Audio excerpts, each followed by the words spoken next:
कहानी की शुरुआत में हम 3 चोरों को देखते हैं जिन्होंने मिलकर एक रेस ट्रैक के काउंटिंग रूम में घुसकर चोरी करने का प्लान बनाया था। सब कुछ प्लान के मुताबिक चल रहा था, लेकिन अचानक काउंटिंग रूम के पीछे एक एम्प्लॉय अपनी फैमिली के साथ आ गया। उसने बाहर कुछ अनजान गाड़ियां खड़ी देखी और तुरंत समझ गया कि अंदर डकैती चल रही है। लेकिन पुलिस को फोन करने की बजाय उसने बंदूक उठाई और कहा कि वो खुद चोरों को ही लूटने जा रहा है। वो बाहर दौड़ा और चोरों की उस टीम पर अंधाधुंध गोलियां चला दी। फिर उसने पैसों का एक बैग उठाया और भागने लगा। तब चोरों का लीडर पार्कर तुरंत उसके पीछे दौड़ा, पर वो आदमी सीधा घोड़ों के रेस ट्रैक के बीच में गाड़ी ले गया। अब दौड़ते हुए घोड़े उसकी गाड़ी से टकरा गए। पार्कर किसी तरह घोड़ों के नीचे से बचते हुए निकला, जबकि घोड़े उस आदमी की गाड़ी के ऊपर से कूद रहे थे। आखिरकार पार्कर ने उसे गोली मारी और अपने पैसे वापस ले लिए, लेकिन जाते जाते उसने एक छोटा सा तोहफा छोड़ दिया। इसके बाद पार्कर और उसकी टीम अपने अड्डे पर पहुंची। बदकिस्मती से उनका एक साथी मर चुका था और तीसरे चोर फिली के कंधे में गोली लगी थी। अब वो जल्दी से उसका इलाज करने में लग गए।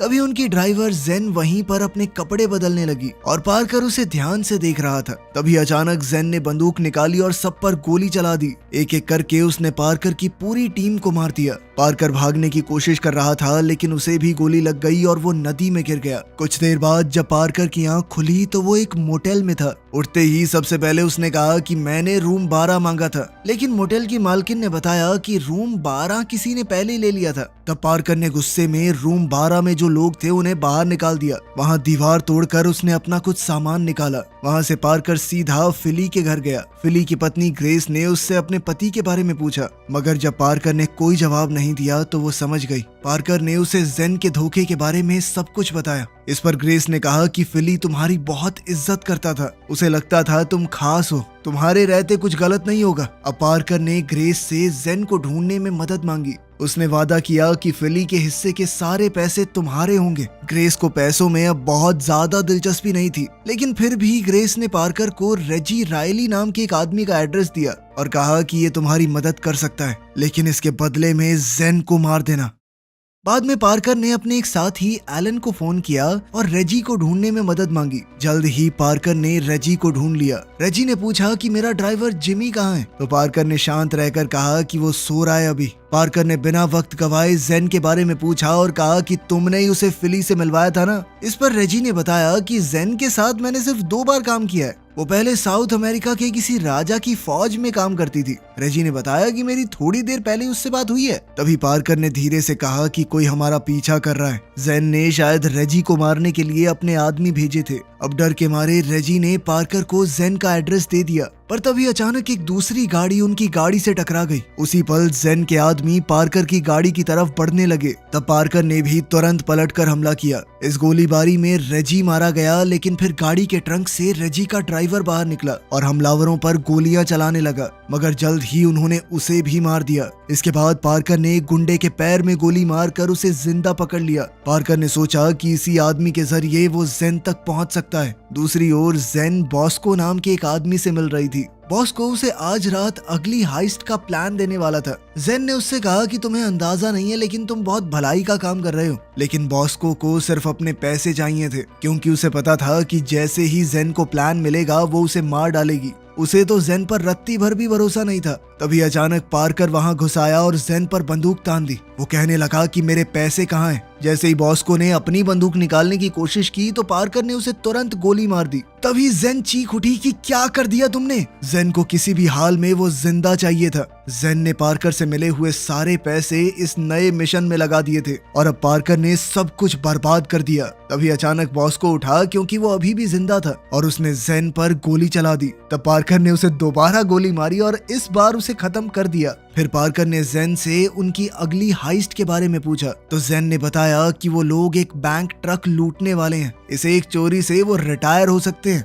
वो $4 मिलियन चुराने वाले थे, लेकिन सारे रूट और कोड बॉस्को के पास थे। इस पर पार्कर ने कहा कि बहुत अच्छी कहानी है, सच बोल वरना भेजा उड़ा दूंगा तेरा। जेन ने अब अपना असली प्लान बताया। वो लोग एक पूरे देश को लूटने वाले थे। उसने बताया कि 4 महीने पहले उसके देश में एक लूटा हुआ खजाना मिला था। 15वीं सदी का एक जहाज जिसका नाम था लेडी ऑफ आर्ट। उसकी कीमत इतनी है कि रोज 1 करोड़ भी खर्च करोगे ना कई साल लगेंगे। लेकिन वहाँ का करप्ट प्रेसिडेंट इग्नासियो डे पास उसे गरीबी खत्म करने के लिए नहीं बल्कि सिर्फ अपने लिए चाहता है। वो उसे यूनाइटेड नेशंस में दिखावे के तौर पर डिस्प्ले करने वाले हैं और फिर बड़ी चालाकी से वो उसे चोरी करवाने का नाटक करेगा ताकि किसी को उस पर शक भी ना हो और वो पूरा खजाना अपने पास रख सके। लेकिन जेन का प्लान था कि वो खजाने को पहले ही चुरा लेगी, लेकिन प्रेसिडेंट ने उस खजाने को चुराने का काम एक बहुत खतरनाक ऑर्गेनाइजेशन को दिया था। उनका नाम है आउटफिट। पार्कर की उनसे कुछ खास बनती नहीं थी। अब हम आउटफिट के हेडक्वार्टर्स में उनके लीडर लोजीनी को देखते हैं, जो अपने एक आदमी केन से पूछ रहा था कि सब कुछ सही चल रहा है ना। केन ने जवाब दिया कि सब कुछ बढ़िया है, बस बॉस्को गायब है, लेकिन वो अपना काम पहले ही पूरा कर चुका है, इसीलिए लग तो नहीं रहा कि कोई दिक्कत आएगी। पर लोजीनी कहने लगा कि मैं कोई रिस्क नहीं ले सकता, बॉस्को को ढूंढ कर लाओ किसी भी हाल में। अब पार्कर अपने साथी एलन के साथ जेन के बॉस कर्नल फेब्रिसियो से मिलने गया। कर्नल उन्हें उस जहाज की कहानी बताने लगा, लेकिन पार्कर ने उसे बीच में रोकते हुए कहा कि कहानी नहीं चाहिए साहब, प्लान बताओ करना क्या है। पार्कर ने कहा कि चोरी में मैं मदद करूंगा, लेकिन बदले में मुझे 30% हिस्सा चाहिए, जो लगभग $300 मिलियन बनता है। उन्होंने एक नकली स्टैचू बना रखी थी जो लेडी ऑफ आर्ट की तरह दिखती थी। उनका प्लान ये था कि वो असली स्टैचू से उसे बदलकर चोरी को कवर अप कर लेंगे। तब पार्कर ने कहा कि चोरी को छुपाना तो हमारी सबसे छोटी प्रॉब्लम है, उनकी सबसे बड़ी प्रॉब्लम है यूएन की बिल्डिंग। वो दुनिया की सबसे ज्यादा सिक्योरिटी वाली बिल्डिंग्स में से एक है। पार्कर ने फिर कहा कि हम वहाँ से नहीं चुरा पाएंगे, हम ये खजाना प्रेसिडेंट के चोरों से चुरा सकते हैं, पहले उन्हें चुराने दो फिर उनसे चुरा लेंगे। इसके बाद जेन की टीम के एक मेंबर ने पार्कर को वार्निंग दी कि जेन से दूर रहना। जल्द ही एलन को भी इस बात की खबर लग गई कि जो ग्रुप प्रेसिडेंट के लिए चोरी करने वाला है वो कोई और नहीं बल्कि आउटफिट ही है। एलन ने गुस्से में पार्कर से कहा कि तू पागल हो गया है क्या? हमने डील की थी उनके साथ कि न्यूयॉर्क नहीं जाएंगे और अब तो वो लोग न्यूयॉर्क में एंट्री कर चुके हैं। पार्कर ने हल्का सा मुस्कुराकर कहा कि रिलैक्स कर भाई, तुझे पता तो है मैं हमेशा बच के निकल जाता हूँ, चाहे कुछ भी हो। एलन भी कहीं ना कहीं ये बात समझ रहा था कि $300 मिलियन का आंकड़ा इतना बड़ा है कि रिस्क लेना तो बनता है। फिर उस शाम पार्कर एक क्लब में पहुंचा। वहीं एलन दूर से केन पर नजर रखे हुए था। असल में पार्कर और जेन यहाँ बॉस्को के बॉयफ्रेंड से मिलने आए थे। जेन ने धीरे से कहा कि मुझे अकेले उससे बात करनी चाहिए, मैं पहले भी मिल चुकी हूँ उससे। लेकिन पार्कर को जेन के ऊपर बिल्कुल भी भरोसा नहीं था। वो पहले ही उसे धोखा दे चुकी थी, उसकी पूरी क्रू को मार चुकी थी।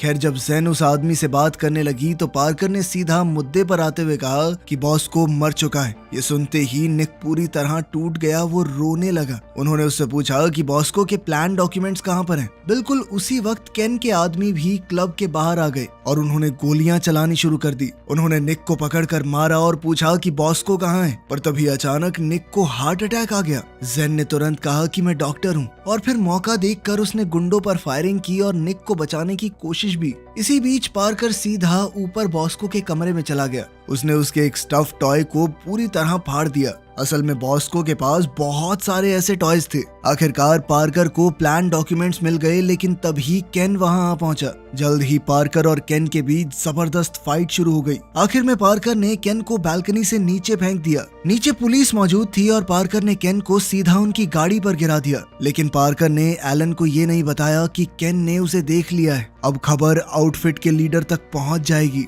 खैर फिर वो लोग वहां से सुरक्षित निकल गए। दूसरी तरफ केन की हड्डियां टूट चुकी थी। लोजीनी ने उससे पूछा कि हुआ क्या। इस पर केन ने बताया कि हमें बॉस्को तो नहीं मिला, लेकिन पार्कर वहीं पर था। लोजीनी ने गुस्से में कहा कि मुझे उसका नाम सुनते ही बीच में आ जाना चाहिए था। इसके बाद हम पार्कर के कुछ दोस्तों को देखते हैं। वो सब भी पार्कर के प्लान का हिस्सा बनने वाले थे। पार्कर ने समझाया कि 24 घंटे के अंदर अंदर आउटफिट खजाने को चुरा लेगा। पता नहीं वो कैसे करेंगे, लेकिन उन्हें इतना जरूर पता है कि यूएन बिल्डिंग के नीचे से एक खुफिया ट्रेन का रास्ता जाता है। वो खजाना वहीं से लेकर जाएंगे। ये ट्रेन ऑटोमेटिक है, इसमें आमतौर पर बिल्डिंग का कचरा निकाला जाता है, लेकिन कल ये किसी भी स्टेशन पर रुकने नहीं वाली। ये सीधा फाइनल डंप तक जाएगी और वहीं पर पार्कर और उसके साथियों ने एंट्री लेने का प्लान बनाया। इसके लिए उन्हें कंट्रोल रूम में घुसकर ट्रेन का कंट्रोल अपने हाथ में लेना होगा और फिर वो उसकी स्पीड को बढ़ा देंगे। पार्कर ने ब्रेंडा और एड को कंट्रोल सेंटर का मैनुअल दिया और उसे बिल्कुल ध्यान से पढ़ने को कहा। उसने कहा कि बॉस्को के प्लान्स के मुताबिक वहां पर आउटफिट का एक आदमी भी होगा। इसलिए उन्हें इस आदमी को संभालना होगा। वहीं एलन की जिम्मेदारी थी कि उसे ट्रेन स्टेशन पर जाकर फेल सेफ डिसेबल करने हैं ताकि तेज भागती हुई ट्रेन के ब्रेक अपने आप एक्टिवेट ना हो जाएं। 70 मील प्रति घंटे की रफ्तार से भागती हुई ट्रेन बिल्कुल यहीं पर क्रैश करेगी और फिर पार्कर का क्रू सारा खजाना चुरा लेगा। अब प्लान समझाकर पार्कर वहां से निकल गया। वो एक होटल में चेक इन करने गया और रूम नंबर 12 मांगा, लेकिन जेन उससे पहले ही वहां पहुंच चुकी थी। जेन ने उसकी आंखों में देखकर कहा कि हमें इस मिशन को किसी भी हाल में सफल करना होगा। वो ये रिस्क नहीं ले सकती कि पार्कर डर के मारे पीछे हट जाए। लेकिन तभी मैटियो वहां आ गया जो जेन को पसंद करता था और उसने तुरंत पार्कर पर हमला कर दिया। उसने पार्कर को बर्फ में बाहर बांध दिया और उस पर बाल्टियों से पानी डालने लगा। उसने बेरहमी से कहा कि 30 मिनट के अंदर तू यहीं मर जाएगा क्योंकि आउटफिट वाले तुझे लेने आ रहे हैं। तब पार्कर ने गुस्से में कहा कि तुम लोग पागल हो क्या थोड़े से? तुम्हें लगता है आउटफिट वाले तुम्हें ऐसे ही छोड़ देंगे? उन्हें सब कुछ पता चल जाएगा कि तुम क्या कर रहे हो। इस पर मैटियो ने हंसकर कहा कि हम थोड़ी मिलेंगे उनसे, उन्हें सिर्फ यहाँ पर तुम ही मिलोगे, उनके जानी दुश्मन। जब मैटियो और उसका पार्टनर वहां से जा रहे थे तब वहां पर एक गाड़ी आकर रुकी। मैटियो ने अपने पार्टनर से उसे जाकर चेक करने को कहा। तब पार्कर जोर से चिल्लाने लगा कि मुझे खोल दे, मैं जानता हूँ इन लोगों को। पर तभी मैटियो को अपने पार्टनर की चीखने की आवाज सुनाई दी और उसने घबराकर पार्कर को खोल दिया। उसी वक्त जेन पीछे से सामने आ गई। वो मैटियो के फोन को ट्रैक करके यहाँ तक पहुँच गई थी, लेकिन उसे भी नहीं पता था कि वो चीखने की आवाज कहाँ से आ रही है। उसी पल पार्कर ने आउटफिट वालों के हमले से मैटियो की जान बचा ली। तब मैटियो ने हैरान होकर कहा कि तूने मेरी जान क्यों बचाई? लेकिन फिर अगले ही पल पार्कर ने उसे ह्यूमन शील्ड की तरह इस्तेमाल किया। फिर पार्कर ने आउटफिट के एक आदमी का फोन उठाया तो फोन पर लोजीनी कॉल कर रहा था। लोजीनी ने ठंडी आवाज में कहा कि हमारी डील थी, तुम मेरे शहर से दूर रहोगे और मैं तुम्हें नहीं मारूंगा। 3 साल पहले मैंने तुम्हें इसलिए छोड़ दिया था क्योंकि तुमने मेरे बॉस को मार दिया था, जो मेरे लिए बहुत फायदे का सौदा था। अब लोजीनी ने पार्कर को धमकी दी कि वो पूरी आउटफिट चलाता है और पार्कर है अकेला। उसने पार्कर से कहा कि जो भी प्लान बनाया है उसे भूल जाओ, मुझे सब कुछ पता चल गया है। हम कल चोरी करेंगे ही नहीं, चोरी तो अभी हो रही है। अब पार्कर को तुरंत अपने प्लान की भी टाइमिंग बदलनी पड़ी। उसने अपनी क्रू को कॉल किया, लेकिन सब लोग जबरदस्त पार्टी कर रहे थे। वो पूरी तरह नशे में धुत थे। उधर एड और ब्रेंडा कपड़े बदलकर कंट्रोल सेंटर पहुंच गए थे। उन्होंने दरवाजा खोलने को कहा क्योंकि एक प्रॉब्लम हो गई थी। एड ने समझाया कि एक आदमी ने ट्रेन का रूट बदल दिया है, पर तभी अचानक आउटफिट के आदमी ने कंट्रोल सेंटर के वर्कर्स पर बंदूक तान दी और उन्हें हाथ ऊपर करने को कहा। लेकिन तभी एक एम्प्लॉय ने गेट खोल दिए। उसी पल एड ने आउटफिट के आदमी को जोर से मुक्का दे मारा और लोग तालियां बजाने लगे। लेकिन फिर अगले ही पल एड ने सब पर बंदूक तान दी और ये ऐलान किया कि अब ट्रेन मेरे कंट्रोल में है। फिर एड ने मैनुअल के हिसाब से ट्रेन को ऑपरेट करने की कोशिश की, लेकिन कंट्रोल पैनल काफी अलग था। फिर एक एम्प्लॉय ने उनकी थोड़ी मदद की। अब उन्होंने ट्रेन की स्पीड बढ़ानी शुरू की। ट्रेन धीरे धीरे रफ्तार पकड़ने लगी। उन्हें मोड़ पर 70 मील पर आवर चाहिए थी। फिर जैसे ही एलन फेल सेफ स्विच को डिसेबल करने पहुंचा तो उसकी बंदूक हाथ से गिर गई। नंगे हाथों से वो स्विच को डिसेबल नहीं कर पा रहा था, लेकिन फिर ऐन वक्त पर एलन ने स्विच को डिसेबल कर ही दिया और एकदम सही मौके पर आती हुई ट्रेन से बच पाया। अब स्पीड 60 तक पहुंच चुकी थी। वहीं पार्कर और जेन क्रैश साइट पर पहुंच चुके थे, लेकिन क्योंकि स्पीड 70 की नहीं थी, ट्रेन मोड़ पर डीरेल नहीं हुई। तब पार्कर ने तुरंत कहा कि ट्रेन को रोकना मत और स्पीड को और बढ़ाओ, आगे जाकर एक और मोड़ है। फिर उन्होंने एलन को अगले फेल सेफ स्विच के बारे में बताया, उसे वो भी डिसेबल करना होगा। इधर स्टैन नशे में ट्रक चला रहा था और एलन फेल सेफ स्विच ढूंढ रहा था। जब स्टैन ने उसे टक्कर मारी तो उसका ट्रक भी क्रैश हो गया। कुछ देर बाद एलन होश में आया और उसने अपने सामने फेल सेफ स्विच देखा। एलन ने सही वक्त पर किल स्विच पर गोली चलाई और उसे डिसेबल कर दिया। इस बार ट्रेन की स्पीड बहुत तेज थी और ट्रेन आखिरकार पटरी से उतर गई, लेकिन ट्रेन इस बार बहुत ज्यादा ऊंचाई से और बहुत तेज आई। उसी पल जेन ने अपनी कार को रिवर्स में फुल स्पीड में भगाना शुरू कर दिया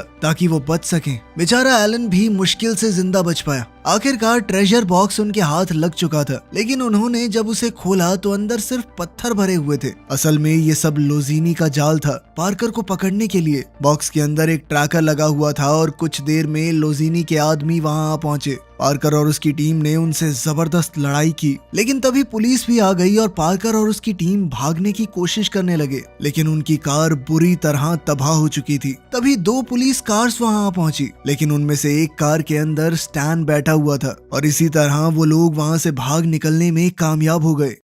अगली सुबह ये घटना पूरी न्यूज में छा गई। तब ज़ेन जाने लगी और उसने कहा कि मुझे अपने घर जाकर लोगों को बुरी खबर देनी है, लेकिन पार्कर ने कहा कि ऐसा कभी नहीं होता कि मेरे पास प्लान बी ना हो। वो ज़ेन को वापस लेकर आया और अपनी टीम से बोला कि मेरे पास एक आइडिया है, लेकिन एलन गुस्से में आ गया। उसने पार्कर से कहा कि तूने झूठ क्यों बोला कि आउटफिट वालों को तेरे बारे में नहीं पता। अब पार्कर की टीम हार मान चुकी थी। एलन ने कहा कि अब पुलिस और लोजीनी दोनों मेरे पीछे पड़े हैं, अब वो कहाँ छुपे क्या करे समझ नहीं आ रहा। लेकिन पार्कर ने अपना नया प्लान समझाते हुए कहा कि खजाना शायद अब तक बेच दिया गया होगा और उन्होंने पैसे भी बांट लिए होंगे, लेकिन वो मूर्ति वो जरूर कहीं पे रखी गई होगी। उसकी कीमत कम से कम 500 मिलियन है। अब उन्हें सिर्फ उसके खरीदार को ढूंढना है। तब पार्कर ने कहा कि ये जानकारी उन्हें केन से मिलेगी। केन को पता चला कि कोई उसकी बिल्डिंग की छत से कूदने वाला था। उसने अपने आदमी को ऊपर चेक करने भेजा। जैसे ही वो ऊपर गया, पार्कर ने उसे बेहोश करके नीचे फेंक दिया। फिर पार्कर और एलन ने पुलिस यूनिफॉर्म पहनी और केन के अपार्टमेंट में घुस गए। उन्होंने कहा कि बिल्डिंग से कोई कूद गया है, हमें कुछ सवाल पूछने हैं। अंदर जाकर उन्होंने केन से कहा कि साफ साफ बता दे उस मूर्ति का खरीदार कौन है। केन ने डरते हुए कहा कि मैं सब कुछ बता दूंगा, मुझे मारना मत। पार्कर ने शांत लहजे से कहा कि नहीं नहीं, मैं तुझे बिल्डिंग से नीचे बिल्कुल नहीं फेंकूंगा,